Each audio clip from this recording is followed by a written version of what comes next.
안녕하세요 시청자 여러분. 오늘은 경기도 아파트 1,000만원 대출 인수하시고 가져가세요 드립니다 라는 내용의 방송입니다. 끝까지 시청해 주시면 어떤 이유인지 상세하게 말씀드리겠습니다. 시청하시면서 구독과 좋아요 부탁드립니다. 저에게는 큰 힘이 됩니다. 열심히 하겠습니다. 어제 국토교통부에서는 주거심의정책위원회를 개최를 해서 규제지역을 해제했습니다. 하지만 서울을 비롯한 주요 지역들, 서울 경기 지역 모두 그대로 유지가 되고 있습니다. 주택시장의 소극적인 대응이다 라는 평가가 나고 있습니다. 한마디로 연착륙, 소프트 랜딩이죠. 연착륙을 유도하고 경착륙을 방지하기 위해서 나온 대책이라고 볼 수 있고요. 경착륙으로 인한 우리 경제의 파급 효과는 엄청납니다. 자칫 잘못하면 금융까지 영향을 주게 돼서 굉장히 우리 경제에 큰 악영향을 미칠 수 있기 때문입니다. 서울 경기 수도권 일부 지역도 역시 규제를 해제할 만한 지역들이 있지만 한꺼번에 모두 다 손을 대면 자칫 잘못하면 집값이 또 자극될 수가 있기 때문에 이번에는 일부 지방부터 서서히 시작을 하는 것으로 예상이 됩니다. 지금 시장 상황을 보면은요, 1997년 외환 위기와 같다 또는 더 심하다 라는 말씀들을 많이 하십니다. 자, 그러면 그때로 한번 돌아가 볼까요? 1995년도입니다. 제가 결혼을 하려고 평촌 신도시를 거의 매주 가서 발품을 팔았죠. 지금처럼 그렇게 온라인이 발달하지 않아서 계속 방문을 해서 집을 알아보고 어떤 중개사무소 가서 대기를 걸어놓으면 10번째, 15번째 이럽니다. 도저히 집을 구할 수가 없었죠. 날짜는 결혼 날짜는 다가오고, 그래서 저는 그 비산동인가요? 평촌 바로 옆에 빌라 전세를 얻었습니다. 그래서 한 1년을 살았을까요? 그랬더니 산본 신도시 입주 단지가 하나 나오더라고요. 그래서 25평 아파트 전세를 바로 가서 얼른 계약을 했습니다. 그런데 한 1년쯤 지났을까요?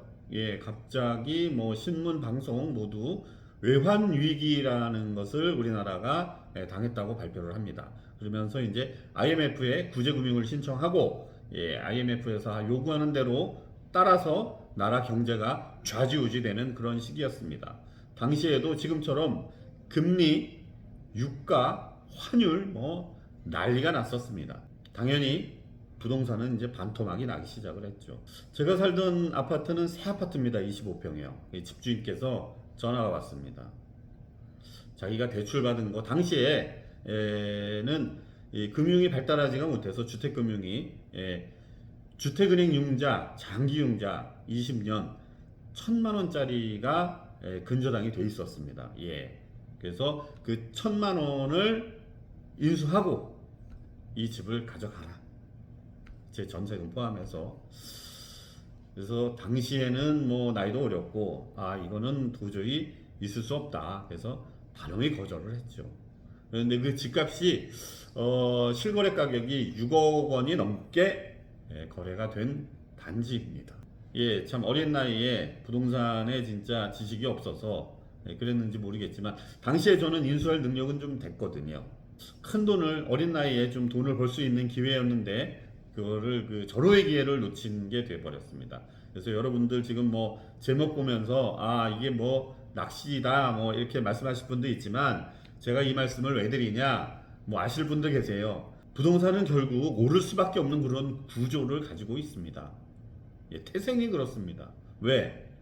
건물은 어디다 지어요? 주택은 어디다 짓습니까? 땅 위에 짓습니다. 땅이 부족해요. 땅을 만들지 못합니다. 수요는 계속 늘어나고. 이것은 불변의 법칙입니다. 누가 이거는 이의를 제기할 수가 없습니다. 결국 부동산은 가지고 있으면 오르기 마련이지요. 자, 그래서 나가지 마시고 계속 시청해 주세요. 또 여기서부터 또 재밌습니다. 지금은 집을 파는 시기가 아닙니다. 간혹 상담 오시는 분들 중에 그런 분들이 있어요. 뭐 조금 전에도 이제 상담을 잠깐 했었는데 이거를 팔고 상급지 급매물을 잡고 이렇게 지금 하려고 하는데 내 거는 좀 비싸게 지금 현재 시세대로 팔고 저쪽에 가서 남의 거는 싸게 급매를 잡고 싶고 이런 거는 되지 않습니다. 내 것도 싸게 파셔야 가서 싼 거를 살 수가 있죠. 그렇게 되면 어떻게 됩니까? 하급지에서 싸게 팔면 또 상급지 걸 잡지 못해요. 내 거는 고평가하고 상대방 건 저평가해서 가서 사겠다. 예, 이거는 안 됩니다. 하지만 상급지로 가는 것이 맞습니다. 왜? 상급지가 빨리 오르고 더 많이 오르기 때문이죠. 미국에서는 연일 발표를 하죠. 금리 인상을. 예, 자이언트 스텝, 뭐 빅 스텝, 심지어 울트라 스텝까지 나오고 있습니다. 한국은행에서도 오늘 금리 인상 시사를 하면서 미국과 금리가 역전이 됐다고 말하고 있습니다. 주택 통계 지표를 한번 살펴보겠습니다. 8월 말 현재 전국 입주 물량은 전국 약 3만 4천호로 2개월 연속 증가를 하고 있고요. 수도권이 21.2%, 비수도권은 43%입니다. 예, 전년 동기 대비를 보면 31.5% 증가했고요. 하반기에도 18.7% 증가하여 임차 시장은 좀 안정될 것으로 예상이 됩니다. 이렇게 지표가 좋지 못합니다. 예, 미분양 주택은 증가 추세입니다. 미분양 아파트는 26개월 만에 3만 호를 넘어섰습니다. 7월 말 전국 미분양 아파트는 3만 1284호로 전월 대비 3,374호가 증가했고요. 예, 서울, 경기, 수도권은 약 4,500세대 정도 됩니다. 이렇게 부동산 관련 지표가 좋지 못합니다. 그러면 당연히 건설사는 공급을 중단하게 되겠죠. 이렇게 또 중단을 해서 또 세월이 흐르면 가격은 오르기 마련입니다. 공급은 부족하거든요. 그래서 혹자는 말합니다. 지금 뭐 과잉 공급이다 뭐 이렇게 말씀들을 하시는데 아직은 모든 지표를 부동산 통계 지표를 보시면 과잉 공급 시기는 아니고요.